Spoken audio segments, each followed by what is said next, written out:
Okay, this is a video response to the mom and pop store video that some random guy on YouTube did. I'll be honest, I have no idea who this guy is. But I saw Mike's video response, so I went by and looked at it. And I do have one interesting story, I guess, sort of. So I'm originally from a small town in Oklahoma called Muskogee. And for those of you who know anything about country music, know that Merle Haggard has a song Okie from Muskogee. So, and that's where I was born and raised.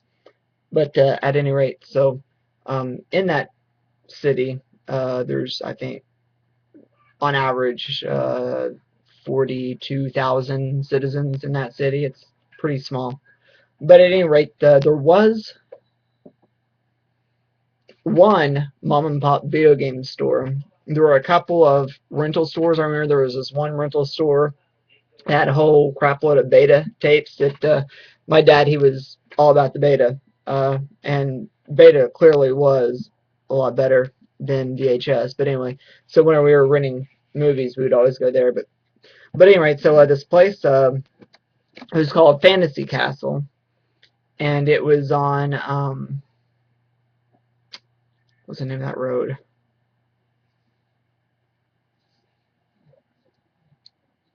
What was the name of that road? I can't remember the name of the road. But anyway, it was called Fantasy York. There we go. It was on North York Street. And so anyway, the place is called Fantasy Castle, and it was basically like a house. It was in a housing addition. It was, but anyway, so it was owned by these two old people. This really old guy, he looked like he was probably a Vietnam vet, and he was always smoking. You walked into the place, it's filled with a cloud of smoke. Video game store filled with a cloud of smoke. And this old guy and his old wife. But anyway, he was kind of normal built, but he had a real big beer gut. He'd always wear button-up shirts and tuck them in his pants. And he looked like he had some acne scars or something like that. But anyway, so I remember the very first time I ever walked into this place, I was wanting to find some Sega CD games. And so I walk into this place, and I'm like, how old was I? I was probably like 11 or 12. But anyway, I was like, excuse me, sir, do you have any Sega CD games? And he's like, yeah, they're over there. So I go over there, and I'm looking through the stuff, trying to find something good.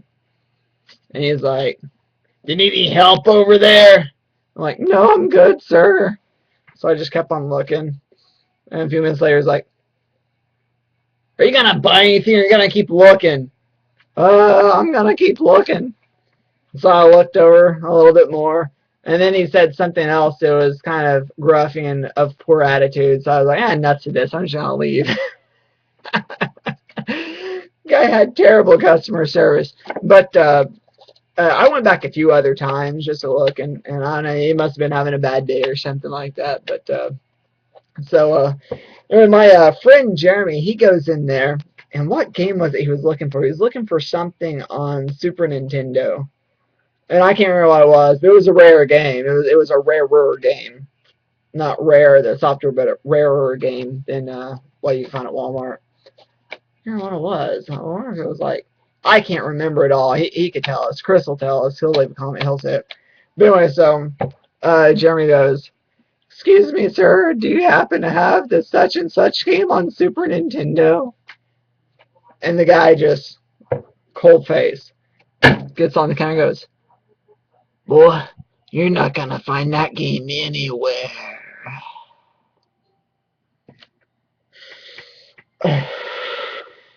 Goes back to smoking a cigar. It's like one of those like horror stories you tell around the campfire. I mean, this dude was seriously like hardcore. And seriously, I bet he probably was like a Vietnam vet because he was like hardcore.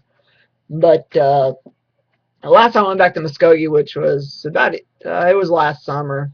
When I was down that part of town anyway, and I don't think it was there anymore. I could be wrong, but when I drove by, I don't remember seeing it there anymore.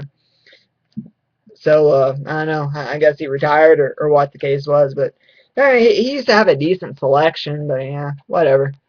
Now I buy everything on eBay, so, now there you go. Peace out.